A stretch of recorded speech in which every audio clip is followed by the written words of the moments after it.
Nos vendieron al tarot como un secreto místico lleno de terminología burguesa y feudal.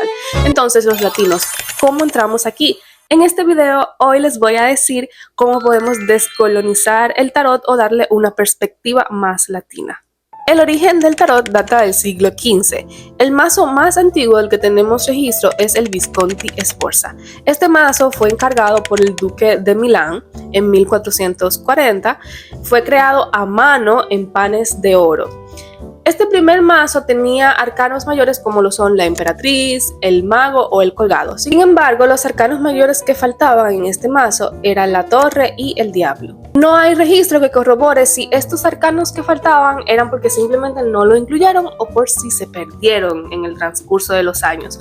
Sin embargo, de lo que sí hay registro es que en las reuniones de los aristócratas, estas cartas eran barajadas por las doncellas, se repartían y a partir del arcano que le salían, entonces hacían deducciones o descripciones de la personalidad o de lo que le pasaría a la persona que eligió la carta. Aquí es donde empieza el chismecito y el contexto histórico, porque yo me pregunto, ¿qué sucedía en el mundo para que unos simples cartones o juego de mesa se convirtieran en algo tan trascendental como es hoy?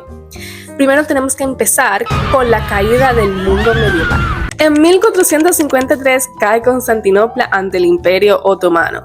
Esto dio lugar a que muchísimos filósofos, escritores y grandes pensadores se fueran a Florencia, en Italia, llevándose con ellos conocimiento sagrado de hermetismo, alquimia. Se llevaron también lo que fueron los tratados de la geometría, la filosofía de Platón. Todo esto dio lugar a que ese conocimiento se esparciera y fuera accesible.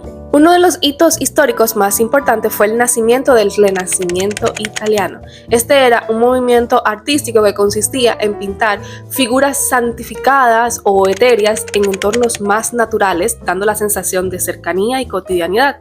Estas mismas características después pasaron a lo que son el tarot. Como ustedes pueden ver, hay muchas cartas donde se retratan la cotidianidad de los arcanos, incluso si estos arcanos tienen esas características etéreas y sobrenaturales. Otro acontecimiento importante fue la creación de la xilografía o el grabado en madera. Esto ayudó a la masificación no solamente del conocimiento, sino también del tarot, porque a partir de aquí ya el tarot no era inaccesible y exclusivo para la aristocracia, sino que estaba a la mano de todos. A partir de aquí damos un salto al siglo XVIII en Europa con la creación de la Ilustración, que era un movimiento filosófico que estaba basado en el pensamiento crítico, la búsqueda de la felicidad y la separación de la iglesia y el Estado. Entre los años 1750 y 1820, este movimiento se expandió por Hispanoamérica. Mientras la ciencia y la razón avanzaban apartándose del misticismo que nos dejaba a merced de Dios, la religión se tornó un poco más filosófica y el hombre empezó a cuestionarse si realmente quien tenía el control era él. Se empezó a poner en el centro la voluntad del hombre y la creación de nuestra propia realidad. En este mismo siglo, en París, proliferaban lo que eran las sectas ocultistas y los masones.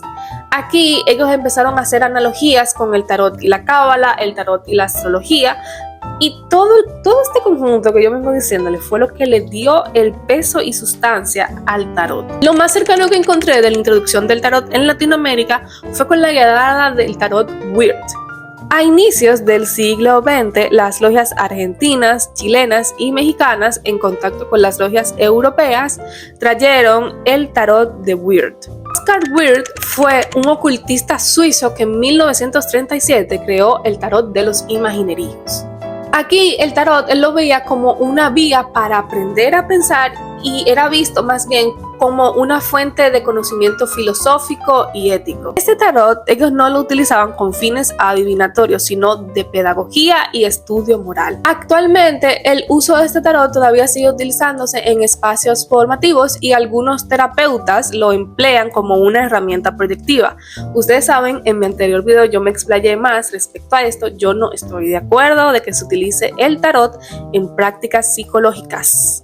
No debemos inmiscuirnos en disciplinas que no nos corresponden. Entonces, señores, aquí es donde yo pienso que deberíamos ponernos un chin críticos y hablar de orientalismo. Como explica Edward Said, el orientalismo es la construcción que tiene Occidente de Oriente mediante una mirada romantizada y exotizada. Esta mirada simplifica, deforma y estereotipa las costumbres y religiones de Oriente para empaquetarlas en una especie de espiritualidad ancestral que no tiene nada que ver, porque no se basa en lo que realmente se explica desde Oriente, sino en los estereotipos que uno tiene aquí. Uno de esos tantos mitos y estereotipos se reflejaba en el tarot, como por ejemplo cuando decían que el tarot tiene origen egipcio, que si era el libro del dios egipcio Tod, que si yo no sé qué. Nada de eso tiene que ver con el tarot, señores.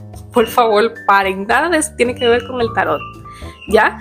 El tarot, como les dije, se creó en Milán. Punto. Era un juego. Y hasta el sol de hoy sigue siendo un juego de mesa. De hecho, en París, si no mal recuerdo, se efectúan a veces competencias de tarot, juegos de tarot, personas que se sienten a jugar con la baraja.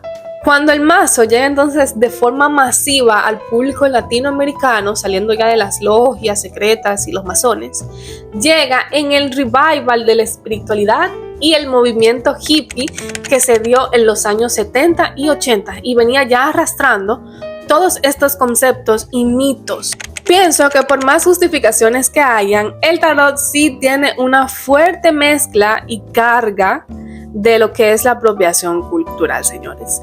Entonces, por eso a veces como mujer latina, yo me pregunto si no será esta una forma de volver a colonizarme o si de verdad yo estoy atravesando el tarot con mi propia mirada. Yo voy a hablarles desde mi perspectiva como caribeña, yo soy dominicana, señores. Y el proceso de colonización en el Caribe fue muy fuerte porque lo que hicieron los españoles fue desplazar todas estas religiones, todos estos ritos ancestrales, los desplazaron o los eliminaron. ¿Y qué hacían entonces los taínos o los indígenas?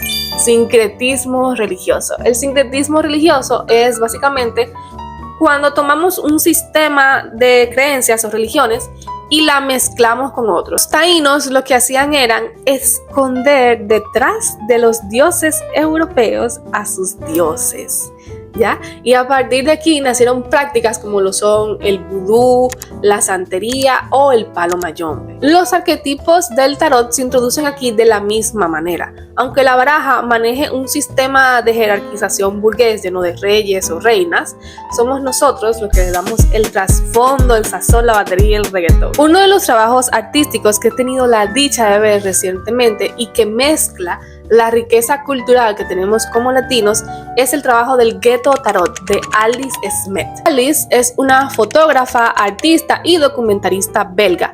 Vive y viaja a Haití desde el año 2007. Ahí también tiene una fundación sin fines de lucro donde se crean proyectos artísticos similares a este. Este proyecto ella lo desarrolló junto al grupo artístico haitiano Artist Resistance. Señores, y esto es durísimo. Yo creo que ustedes están viendo, ustedes están poniendo atención a lo que está pasando en pantalla.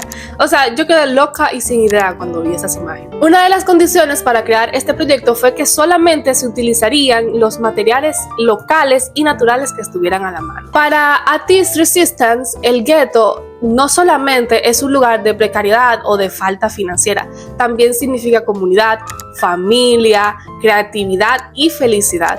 Todo esto ellos lo tomaron y lo convirtieron en este maravilloso trabajo artístico. Entonces nos queda la duda, ¿se puede descolonizar el tarot? Yo pienso que descolonizar el tarot es atreverse a ir más allá y dejar de ver la baraja como un conjunto de cartas o significados que pueden estar bien o mal, o de dejar de guiarnos por un simple manual. Sí, hay que tener en consideración los conceptos y el origen de la baraja, porque no se trata de inventarnos significado, se trata de apropiarnos. Que si para mí una carta tiene un significado distinto, porque se basa en mi contexto sociocultural, es igual de válido que los significados que ya están en el manual. Y yo pienso que es más importante quién sostiene la baraja hoy, y hoy la sostenemos nosotros los latinos. Así que gracias por ver el video, nos vemos en la próxima entrega.